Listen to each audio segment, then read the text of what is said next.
এখনকার যুবকরা মাহফিলে বসে না, এখনকার যুবকরা জলসাতে বসে না, মোবাইলে গেম তারা খেলে, মোবাইলে গেম তারা খেলে। একালের যুবকরা মসজিদেতে আসে না, একালের যুবকরা মসজিদেতে যায় না, মোবাইলে ফ্রি ফায়ার খেলে, মোবাইলে ফ্রি ফায়ার খেলে। এখনকার মেয়েরা কোরআন হাদিস পড়ে না, এখনকার মেয়েরা কোরআন হাদিস পড়ে না, মোবাইলে ভিডিও তারা দেখে। আগের সময় প্রেম করিলে বলতো লোকে পাইছো কি, আগের সময় প্রেম করিলে বলতো লোকে পাইছো কি, এখন আবার শখ করিয়া বলে বাবু খাইছো কি। লজ্জা শরম নাই আইলাম কোন জামানায়, লজ্জা শরম নাই আইলাম কোন জামানায়, ভবিষ্যৎ দেখি অন্ধকার, ভবিষ্যৎ দেখি অন্ধকার। গত কয়েকদিন আগে একটা মাস্টারের সাথে দেখা, আমাদের ওখানে দুটো হাই স্কুল আছে, দুটো এইচএস। তা একটা মাস্টারের সাথে খুব আগে থেকে খুব পরিচয়, খুব ভালোবাসেন আমাকে, আমি খুব শ্রদ্ধা করি। তো দেখা হলো, বলছে মুক্তার বলবো কি এখনকার ছেলেরা এত বেয়াদব। কেন স্যার কি হলো? বলছি তোর লেখাপড়াটা খুব ভালো, ব্রেন ভালো, ভবিষ্যৎ আছে, তুই একটু ভালো করে লেখাপড়া কর, যদি লেখাপড়া করিস ভবিষ্যৎ উজ্জ্বল হবে। তখন ছেলেটা জিজ্ঞাসা করছে যদি না করি, যদি না করি, তখন আমি বললাম তাহলে তোর ভবিষ্যৎ অন্ধকার। অসুবিধা কি? স্যারকে বলছে অসুবিধা কি, লাইট জ্বালাবো। বলছে লাইট জ্বালাবো, অসুবিধা কি? এখনকার ছেলেরা খুব বেয়াদব। আমাকে এটা বোঝাবার জন্য মাস্টার বলছেন আক্ষেপ করে, খুব বেয়াদব। চোখের সামনে একটা মেয়ের সঙ্গে গল্প করছে, বলছে মাস্টার কেমন লাগছে? মাস্টারকে বলছে মাস্টার কেমন লাগছে? লজ্জায় যেতে পারি না, যখন দেখি এমন করে তখন ওই রাস্তা ছেড়ে অন্য রাস্তা ধরি, ওই সিঁড়ে দিয়ে যাই না, অন্য রাস্তা দিয়ে যাই। আবার যদি তাই ওটা দেখার পর মোবাইলে ফোন আসেনি, ফোনটা নিয়ে অন্যদিকে মুখ করে চলে যাই, কথা বলার ভঙ্গিমায়, যাতে সে বুঝতে এটা পারে যে মাস্টার ব্যস্ত আছে, দেখতে পাইনি, কিন্তু আগে সব দেখে নিয়েছে মাল। জি, তো অবস্থায় চলছে পোকার বাহার। চলেন আরেকটা আয়াত আপনাদের শোনাই, একটা হাদিস শোনাই। বিসমিল্লাহির রহমানির রহিম। ওয়া ইম মিনকুম ইল্লা ওয়ারিদুহা, ওয়া ইম মিনকুম ইল্লা ওয়ারিদুহা কানা আলা রাব্বিকা হাতমান মাকদিয়া। নবীজি এই হাদিসের, এই আয়াতের পরিপ্রেক্ষিতে একটা হাদিস বর্ণনা করেছেন নবীজি। হাদিসটা কি? নবীজি বলছেন ওয়া ইনদা সিরাতি ইযা উদিয়া বাইনা ফি জাহরি জাহান্নাম। নবীজি বলছেন শোনো, জাহান্নাম এমন একটা জায়গা, জাহান্নাম এমন একটা জায়গা, ওই জাহান্নামের কথা বিশ্বনবী বলছেন। একটা ছেড়ে দেবো, 12:47 একটা হলে পরে ক ঘন্টা হলো? বেশি বলা যাবে না, মানুষকে কষ্ট দেওয়া যাবে না। কষ্ট পাচ্ছেন? কথা বলেন, কষ্ট পাচ্ছেন? পিছনের লোকগুলো খুব কষ্ট পাচ্ছে। একবার তাকবীর দেন, বলি নারায়ে তাকবীর। পিছনের লোকগুলো নারায়ে তাকবীর, সামনের গুলো নয়, পিছনের গুলো। এই যুবকগুলো বাদ, যাদের বিবাহ হয়নি এরা বাদ, যাদের বিবাহ হয়নি এরা বাদ, যাদের বিবাহ হয়েছে এর আওয়াজ দেবে, বলি নারায়ে তাকবীর। বিবাহিতরা না, এবার যাদের বিবাহ হয়নি এরা বলবে নারায়ে তাকবীর। এ দেখেন, এর নাম হলো যুবক। দেখেছেন কত জোর? আল্লাহু আকবার। সবাই মিলে একবার বলি নারায়ে তাকবীর। এবার যারা ঘুমিয়েছিল কি হলো রে, চলো একবার দেখে আসি মসজিদে কি হচ্ছে। তখন পর ওদের ঘুম ভাঙবে, মা বোনদের মনে হয় ঘুম ভেঙেই আছে, রান্না করবে। আমি আর বেশি কথা বলছি না, ছোট্ট করে ছেড়ে দিচ্ছি, একটা হাদিস আপনাদের শোনাই। বিসমিল্লাহির রহমানির রহিম। ওয়া ইনদা সিরাতি ইযা উদিয়া বাইনা ফি জাহরি জাহান্নাম। নবীজি বলছেন কিয়ামতের ময়দানে, কিয়ামতের ময়দানে কয়েকটি স্তর আছে, কয়েকটি স্থান আছে। একটা স্থানের নাম হলো পুলসিরাত। ওই জায়গাটা এত ভয়াবহ হবে, এত ভয়ঙ্কর হবে। পুলসিরাতের আল্লাহ রাসূল 4টা বৈশিষ্ট্য বর্ণনা করেছেন। এক নাম্বার হলো পুলসিরাত, পুলসিরাত হবে খুব সরু। 2 নাম্বার পুলসিরাত হবে খুব ধারালো। 3 নাম্বার পুলসিরাত হবে খুব চিকন, খুব পিছল। আর 4 নাম্বার বৈশিষ্ট্য হলো পুলসিরাত হবে খুব গাঢ় অন্ধকার। কয়টা বললাম ভালো করে শোনেন। 1 নাম্বার হলো পুলসিরাত খুব ধারালো, 2 নাম্বার হবে খুব চিকন, খুব সরু, 3 নাম্বার হবে খুব পিছল, আর 4 নাম্বার হবে খুব অন্ধকার। 4টা বৈশিষ্ট্য রয়েছে পুলসিরাতের। এবার নবীজি তিনি উদাহরণ নিয়ে এসেছেন। উদাহরণটা কি? উদাহরণটা হলো এরকম যে আপনারা কোনো একটা জায়গায় এমন দেখেছেন দুনিয়াতে 2 দিকে খুব গাঢ় অন্ধকার বাগান, গাঢ় অন্ধকার খুব বাগান। আপন বাগানওয়ালা আপনার উঁচু করে বেড়া দিয়েছে, কিসের না আপনার কাঁটা যুক্ত গাছ দিয়ে বেড়া দিয়েছে। 2 দিকে বেড়া দেওয়া আছে, আর পাশাপাশি 2 দিক বেড়া দেওয়া আছে, আর জায়গাটা খুব অন্ধকার জায়গা। একটা গাছের সঙ্গে আর একটা গাছের আপনার ডালের এমন ভাবে সামঞ্জস্য, আপনার একটার উপরে আর একটা লেগে গেছে। ওই জায়গাটা আমাবস্যা রাতে সরু রাস্তা, বর্ষার সময় জায়গায় জায়গায় ভাঙা আছে। একটা মানুষকে যদি বলা হয় এই রাস্তা আপনাকে পার হয়ে ওপারে যেতে হবে, ওই মানুষটা যেতে চাইলেও আপনার একবার ডানে গিয়ে বেড়াতে কাঁটাতে আটকে যাবে, আবার একবার বামে যাবে গিয়ে আটকে যাবে। লোকটা সিধা যেতে চাইলেও পারবে না, কারণ রাস্তা তো আপনার ভালো নয়। রাস্তাটা আছে কেমন? ওই রাস্তাটা আছে অন্ধকার, 2 দিকে আপনার কাঁটা যুক্ত গাছ, আর আপনার ওটা আছে ভাঙা পিছল রাস্তা। ওটা যেতে চাইলেও সহজে যেতে পারবে না। বিশ্বনবী বলছেন শোনো, ওয়াইন্দা সিরাতি ইযা উদিয়া বাইনা ফি জাহারি জাহান্নাম। আমি আজকে এখানে রয়েছি, নেমেছি ধুলিয়ানের মাটিতে। যদি আপনার মালদা যেতে চাই তাহলে আমাকে ফারাক্কা ব্রিজ অতিক্রম করে যেতে হবে। আর ফারাক্কা ব্রিজ অতিক্রম যদি না করি তাহলে আমাকে এই ঘাট পার হয়ে ওপারে যেতে হবে। আর ওপার থেকে তখন আপনার গাড়ি রাস্তা ধরে আমাকে যেতে হবে। যে মূল্যে হোক না কেন আপনাকে এই ঘাট পার হতেই হবে, ব্রিজ পার হতেই হবে। ব্রিজ যদি পার না হয় তাহলে আমি মালদাতে পৌঁছাতে পারবো না। ধুলিয়ানের মানুষ আপনার মালদাতে যেতে পারবে না। আপনার মালদায় যেতে হলে পারে মালদার মানুষ কি যদি আপনার নেপালে আসতে হয় তাহলে ওই ফারাক্কা ব্রিজ পার হয়ে আসতে হবে। আল্লাহ রাব্বুল আলামিন একটা আখিরাতের জগতে একটা ব্রিজ রেখেছেন। ওই ব্রিজটার নাম হলো ওই ব্রিজটার নাম হলো পুলসিরাত।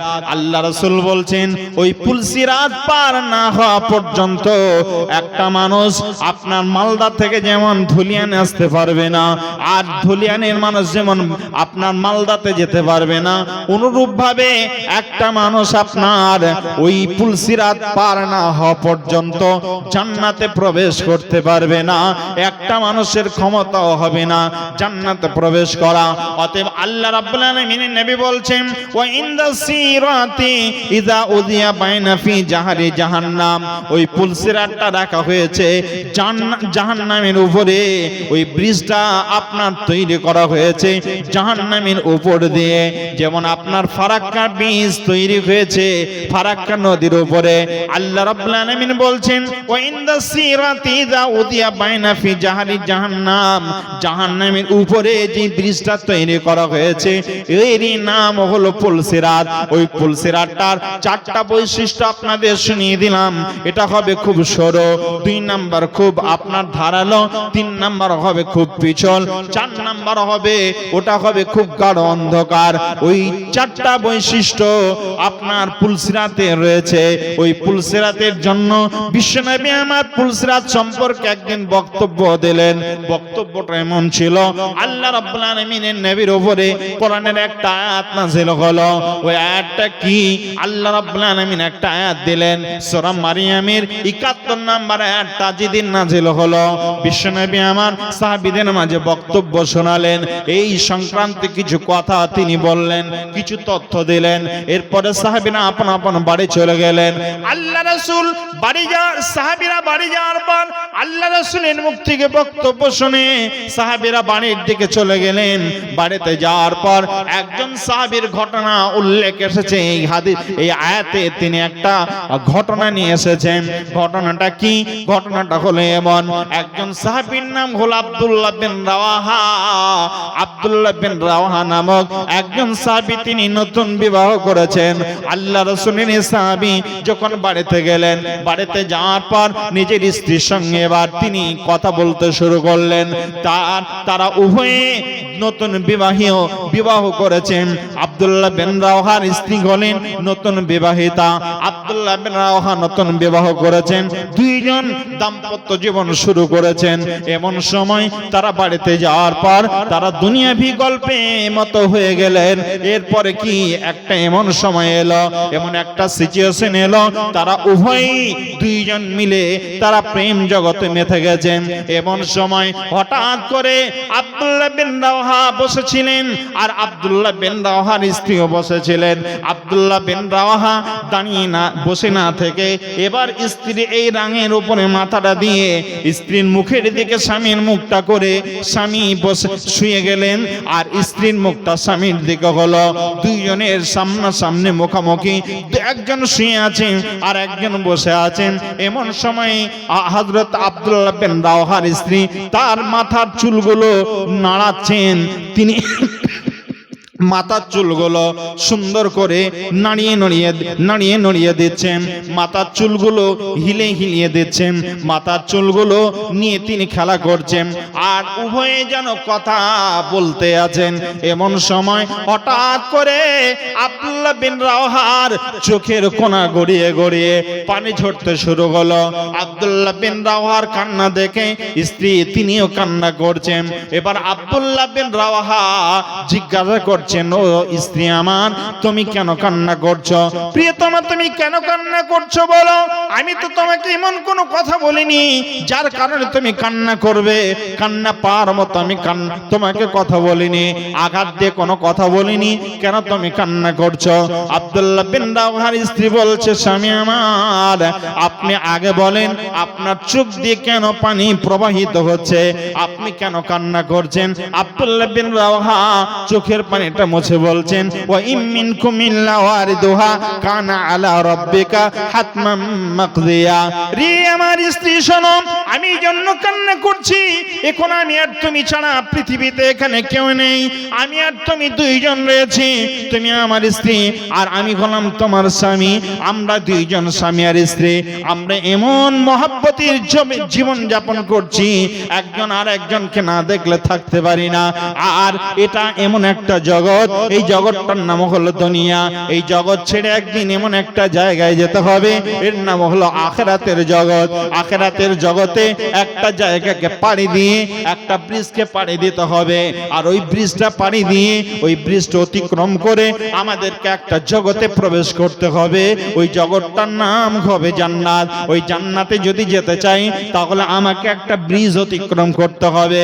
ওই ব্রিজটা অতিক্রম করার সময় আল্লাহ রাব্বুল আলামিন বলেছেন, ওই ব্রিজটা অতিক্রম করার সময় একটা মানুষ এমন থাকবে না যে মানুষটা হযরত আদম আলাইহিস সালামের যুগ থেকে শুরু করে আজ পর্যন্ত যত মানুষ এসেছিলেন আর আজ থেকে যত মানুষ কিয়ামত পর্যন্ত আসবেন, একটা মানুষ এমন থাকবে না যে মানুষটা আল্লাহ রাব্বুল আলামিনের সামনে ওই দিনে পুলসিরাত পার হওয়ার আগের মুহূর্তে আল্লাহ রাব্বুল আলামিনকে বলবেন, আল্লাহ আপনার পুলসিরাত আমি পার হব না, আপনার পুলসিরাত আমি পা দেব না, এমন একটা মানুষ সেই দিনে থাকবে না। ওয়া মা হুম আনহা বিগায়বিন, ওই দিন অনুপস্থিত ব্যক্তি একটাও থাকবে না, প্রত্যেককে ওই জায়গাটা পার হতে হবে। আল্লাহ রাব্বুল আলামিন বলেন ওয়া ইম মিনকুম ইল্লা ওয়ারিদুহা কানা আলা রাব্বিকা হাতমান মাকদিয়া।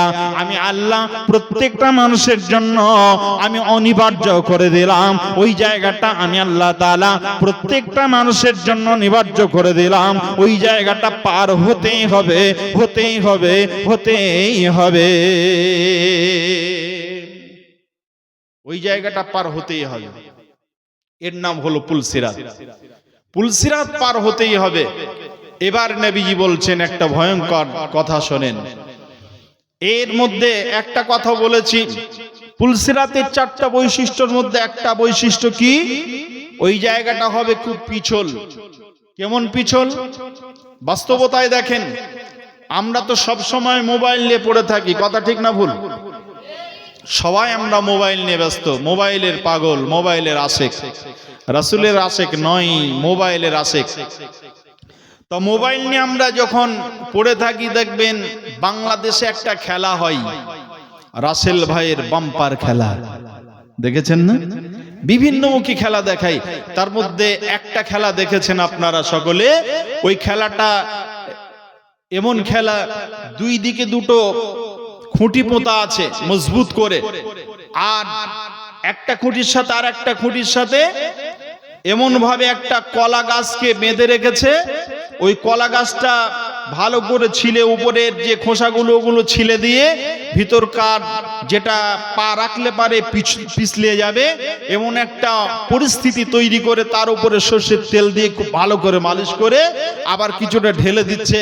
বলছে এপার থেকে ওপারে যে যেতে পারবে সেই হবে আজকের প্রতিযোগিতায় ফার্স্ট। দেখেছেন না? যে পা দেয় দু পা যায়, ধপ করে পড়ে যায়। যে যেতে যায় সে ধপ করে পড়ে যায়। কলা গাছটা সরু না মোটা? মোটা, মোটা কলা গাছ, তারপরে পা দেয় পড়ে যায়। কেন না? জায়গাটা স্লিপ, স্লিপের কারণে যেতে পারছে না।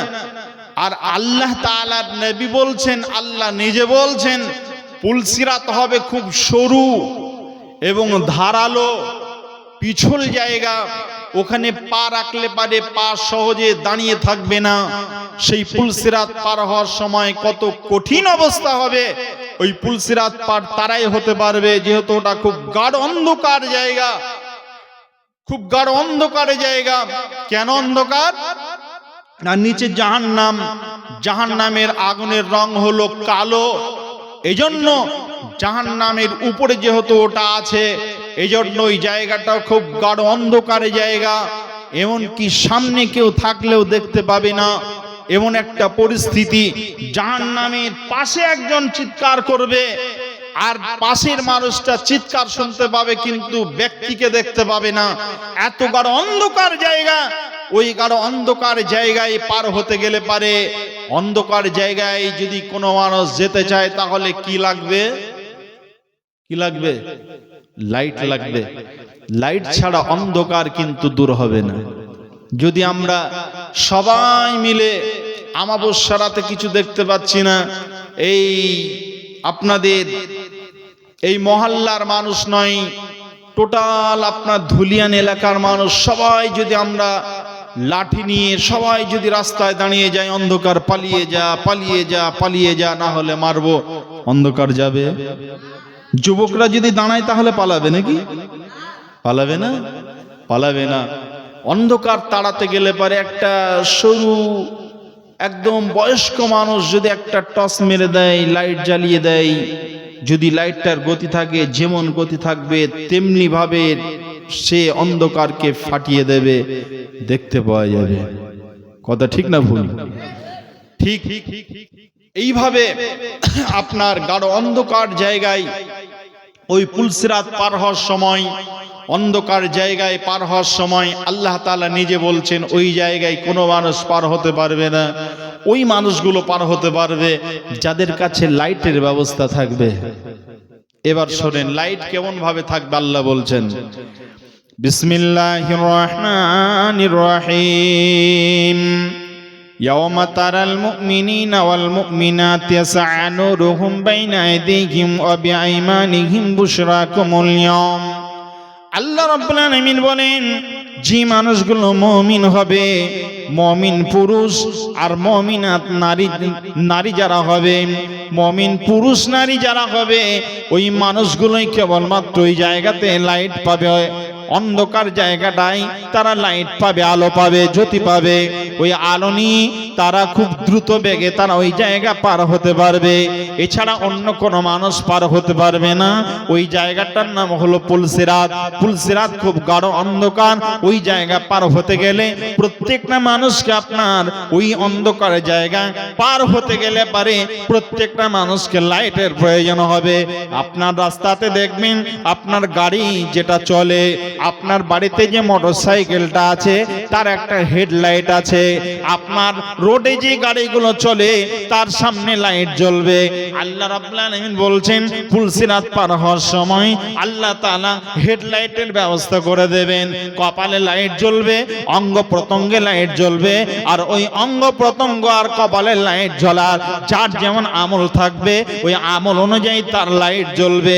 আপনার পাশে আপনার বন্ধু জীবন যাপন করেছে, আপনি নামাজি ছিলেন, আপনার বন্ধু এক ওয়াক্ত নামাজ পড়েনি, আপনি নামাজি, আপনার স্ত্রী এক ওয়াক্ত নামাজ পড়েনি, আপনি তাকে নামাজের কথা বলেছেন, সালাতের কথা বলেছেন, সে আপনাকে পাল্টে বলেছে তুমি পড়ো তাহলেই হবে। আপনার কথা সে শোনেনি, আপনার স্ত্রী নামাজ পড়েনি।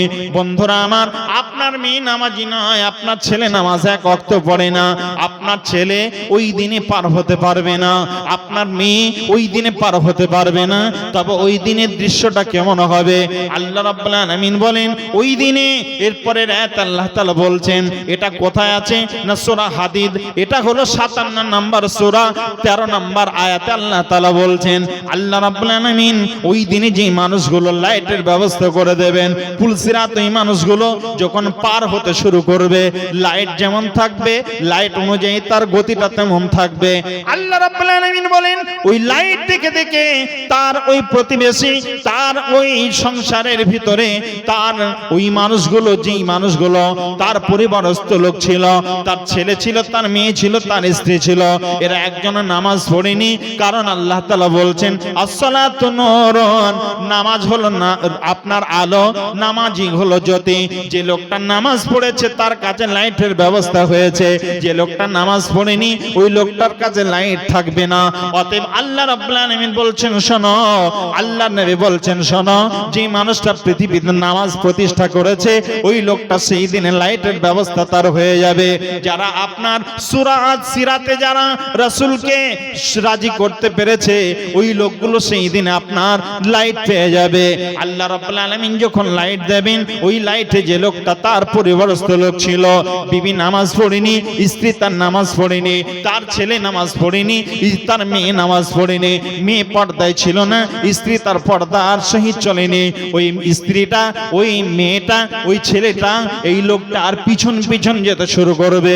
যেহেতু লোকটা একা তার পরিবারের লোকদেরকে দেখভাল করেছে, ইনকাম করেছে, তাদের পিছনে খরচ করেছে, স্ত্রীকে নামাজ পড়তে বলেছে নামাজ পড়েনি, মেয়েকে নামাজ পড়তে বলেছে নামাজ পড়েনি, পর্দা সহিত চলতে বলেছে চলেনি, এরপরেও ছেলেটাকে নামাজ পড়তে বলেছে পড়েনি। এই লোকটা যখন পার হবে কিয়ামতের ময়দানে তখন এই ছেলেটা, মেয়েটা, স্ত্রীটা তার পিছন পিছন যেতে শুরু করবে। কিছুটা যেতে যেতে যখন লোকটা বুঝতে পারবে, ওই পুরুষ লোকটা, বাপটা যখন বুঝতে পারবে, স্বামীটা বুঝতে পারবে যে আমার পিছন কেউ যেন আসছে, তখন পিছন ফিরে দেখবে আমার পিছনে কারা, জিজ্ঞাসা করবে তোমরা কারা, তখন বলবে আমি তোমার স্ত্রী। তুমি কি চিনতে পারছো না? সঙ্গে সঙ্গে বলবে চিনেছি, তারপরে জিজ্ঞাসা করছি আজকে আমার পিছনে কেন তোমরা? স্ত্রী বলবে এটা পাগলের মতো কথা, কেন আজকে তোমার পিছনে, তুমি কি বুঝতে পারছো না? পৃথিবীতে তোমার পিছন পিছন জীবন যাপন করেছি, আজকে আমার কাছে লাইটের ব্যবস্থা নেই, পৃথিবীতে তোমার হাতে লাইট ছিল, আগে আগে গেছো, আমি পিছন পিছন গেছি। আজকের এই জায়গাতে এই অন্ধকার পার হওয়ার জন্য লাইট ছাড়া কেউ পার হতে পারবে না। আমার কাছে লাইট নেই, তোমার কাছে লাইট আছে, এই জন্য তোমার লাইটে আজকে আমি পার হতে চাই। তখন স্বামী বলবে স্ত্রীকে, একবার পিছন ফিরে দেখো, যে জায়গা থেকে আমি লাইট নিয়ে এসেছি ওই জায়গাতে তোমার লাইটটা আছে, পিছনের দিকে দেখো তোমার লাইটের ব্যবস্থা আছে। যেমনি পিছন ফিরবে স্বামী ফট করে পার হয়ে চলে যাবে, ওই জায়গাতে স্ত্রী ধরা খেয়ে যাবে, আর সঙ্গে সঙ্গে নিচ থেকে ফেরেশতারা টান দিয়ে তাকে জাহান্নামে ফেলে দেবে। জাহান্নামের মালাক, যে জাহান্নামের ফেরেশতারা, যে দারোয়ানরা দুই দিকে গার্ড হয়ে দাঁড়িয়ে থাকবে, ওই ফেরেশতারা সঙ্গে সঙ্গে তাদেরকে ধরে নিয়ে জাহান্নামে নিক্ষেপ করে দেবে। আর যেই মানুষটা পার হয়ে চলে যাবে ওই মানুষটার জন্য আর রহমতের ফেরেশতারা আহলান ওয়া সাহলান ওয়া মারহাবান বলে তাদেরকে ওয়েলকাম জানাবে, সুস্বাগতম জানাবে। আর ওই মানুষটা জান্নাতে চলে যাবে। স্ত্রী তার ওই জায়গাতে পড়ে কান্না শুরু করে দেবে, চিৎকার শুরু করে দেবে। স্বামী পার হয়ে যাবে, বাপ পার হয়ে যাবে, মেয়ে ওই জায়গায় পড়ে যাবে, স্ত্রী পড়ে যাবে ওই জায়গাতে। আপনার ওই জায়গাটার নাম হলো জাহান্নাম। ওই জাহান্নাম তাদেরকে ওই জায়গায় ধরে নেবে। ওই জাহান্নাম তারা পার হতে পারবে না, পুলসিরাত পার হতে পারবে না। পুলসিরাত পার হতে গেলে পারে লাইট ছাড়া কোনো মানুষ চলতে পারবে না, লাইট ছাড়া কোনো মানুষ এপার থেকে ওপার যেতে পারবে না, পারবে না, পারবে না।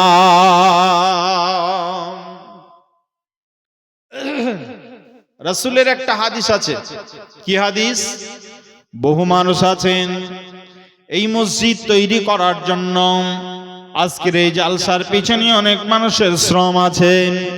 এই মানুষটা আমি অত্যন্ত ভালোবাসি মৌলানাকে, মৌলানা আমাকে স্নেহ করেন, ওনাকে আমি অত্যন্ত শ্রদ্ধা করি। বন্ধুরা আমার, ওই মানুষটা এই মসজিদের জন্য অনেক মেহনত করেছেন, অনেক সময় ব্যয় করেছেন, ওনার সঙ্গে অনেক মানুষ আপনার সময় দিয়েছেন, এখানে বহু মানুষের শ্রম আছে। আল্লাহ রাব্বুল আলামিন বলেন, যারা দিনকে ভালোবেসে, আল্লাহর মসজিদকে ভালোবেসে, মাদ্রাসাকে ভালোবেসে, যে মানুষগুলো আপনার মসজিদে থাকে ইমাম হিসাবে, মাদ্রাসায় থাকে শিক্ষক হিসাবে, তারা তো বেতন পায়, তাদেরকে কম বেশি সংসার চালানোর জন্য টাকা দেওয়া হয়। কিন্তু কমিটি যারা থাকে, যুবক ভাই আপনাদেরকে বলে যায়, আপনাদের লাভটা কি হবে? আল্লাহর নবী বলছেন, মান শাবা শাইবাতান ফি সাবিলিল্লাহ, মান শাবা শাইবাতান ফিল ইসলামি কানাত লাহু নূরান ইয়াউমাল কিয়ামা। দুই ভাবে এসেছে হাদিসটা, দুই রকম রাওয়ায়াত এসেছে। নবীজি বলছেন, যারা মসজিদের জন্য খেদমত করবে, মাদ্রাসার খাদেম হিসাবে খেদমত করবে, নবীজি বলছেন ওই লোকগুলো কিয়ামতের ময়দানে, যে মানুষগুলো নিজের জীবনকাল থেকে শুরু করে বৃদ্ধ পর্যন্ত যৌবনে তাদের চুল দাড়ি কাঁচা ছিল, তাদের কালো ছিল, আর যখন বৃদ্ধ হয়ে গেল তাদের চুল এবং দাড়িগুলো সাদা রং হয়ে গেল। নবীজি বলছেন, এক কথায় যে লোকটা নিজের জীবনটা যৌবন থেকে শুরু করে বৃদ্ধ পর্যন্ত মাদ্রাসাতে খেদমত করলো, মসজিদে খেদমত করলো, ওটা মাদ্রাসার আলেম হতে পারে, মসজিদের আলেম হতে পারে, সাধারণ কোনো ব্যক্তি